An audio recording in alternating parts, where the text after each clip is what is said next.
All right, so I have tonight's lineup for you. Yankees versus Red Sox, Game 2. We got big Frankie Montez on the mound for a second game against the Red Sox in Fenway.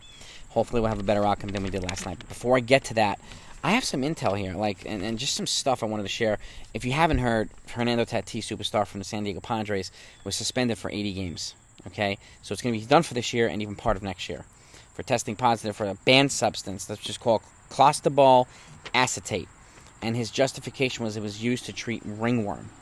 Okay, that was his explanation, or whatever you want to call it.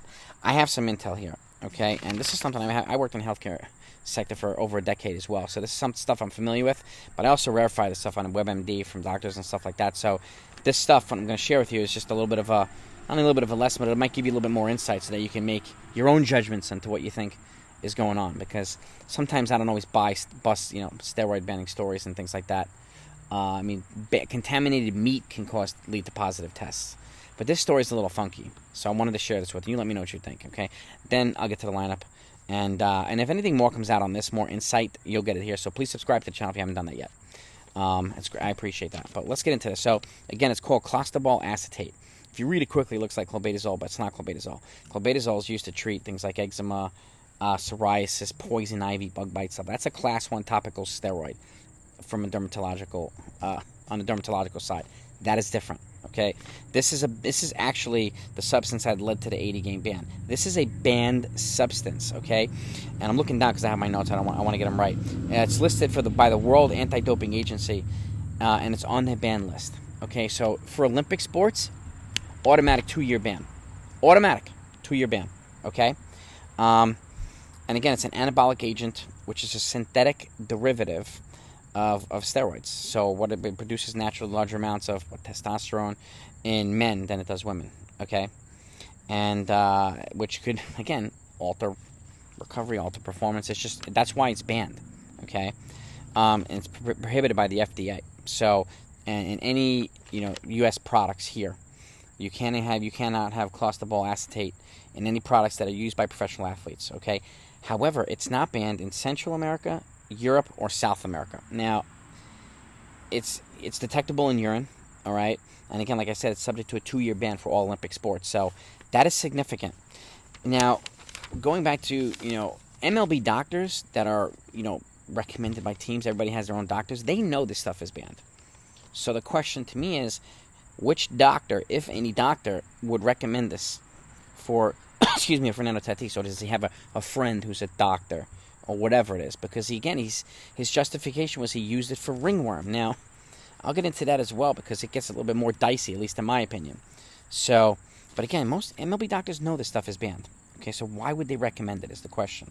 Okay, unless it's a huge mistake, and then that's going to be another bag of worms or can of worms to open. But the crazy thing is, and again, the question is who's telling the truth.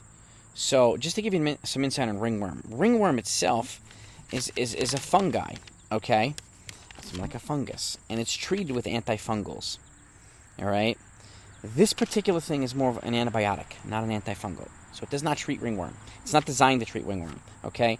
Antifungals inhibit growth of fungus or fungi, and again, it treats ringworm, and that's generally, and if you heard some of these things over the counter, like Tenactin, like Tough-Actin Tenactin, or Lotrimin, these are the types of things that are generally recommended, at least OTC, if not prescribed by a doctor who might recommend something different, to treat something like ringworm, okay?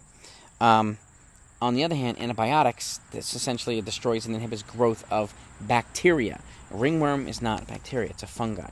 So it's a different classification of treating medicine. So he was basically saying, at least according to me, and it's what it sounds like, that he was using stuff that doesn't treat ringworm to treat ringworm.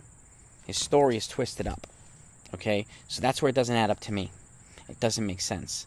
So is he telling the truth? Again, that's what we know right now, and that's where it's dicey, right?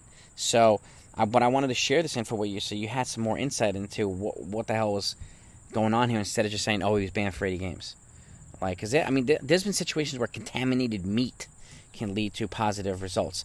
Taking medicine for ADD. There's a Justin Gatlin. He's an Olympic champ of one of the top sprinters of all time in America. Tested positive, was banned for something that was treating his ADD. So it's stuff like that that's crazy. But you kind of have the insight. You know the stuff. This story doesn't add up to me. So, but I want to know what you think. That's why I'm asking you to put your feedback in the comments. Now, let's get to the meat and potatoes. Let's get to the lineup tonight, okay? DJ LeMahieu's leading off, DHing. And Aaron Judge batting second in right field. Anthony Rizzo's batting third, playing first base. Josh Johnson's cleaning up at third base. Gleyber Torres is batting fifth and second base. Andrew Benintendi batting sixth in left field. Jose Trevino at the dish, batting seventh. IKF is at shortstop, batting eighth. And Aaron Hicks is batting ninth in center field. And on the mound, Frankie Montez. Okay, his second game. I'm pretty confident it'll be better than his first game. It was a pretty kind of a wretched situation he was in the first time, and he was just completely out of sorts. So I expect him to be better today. And again, I'm not grading the whole entire trade deadline based on one or two games. I got to see how it goes for the rest of the year to make some kind of competent judgment. But people are entitled to do what they want to do. But that's the lineup. And that's the intel on the Fernando Tatis situation. I wanted to give you a little bit more from the kind of the scientific side so that maybe it makes more sense for some of you. And though maybe it makes some kind of sense for some people. But it's just you don't treat A with B. And you don't treat B with A. So this is where we're going to need some more clarification or from a doctor himself or herself to see, is this true? Did he get it from me? Did I recommend it? So there's going to be questions, more questions. Or maybe those questions have been asked already and we don't know about it, which is why he's suspended. And did they go super hard after Juan Soto because of this? Did they know it was happening? That's another question. It's just there's so many unanswered questions right now. But it stinks because I had picked them as my favorites to get into the World Series. Now I can't do that. So because they're missing a big piece. And he hadn't even come back yet. He was about to come back, and now he's losing 80 games. So it's just, it doesn't make sense. So that's why I want to know what you think. But hopefully I'll see you tonight for the recap, and we will keep it coming one way or another. Talk to you later.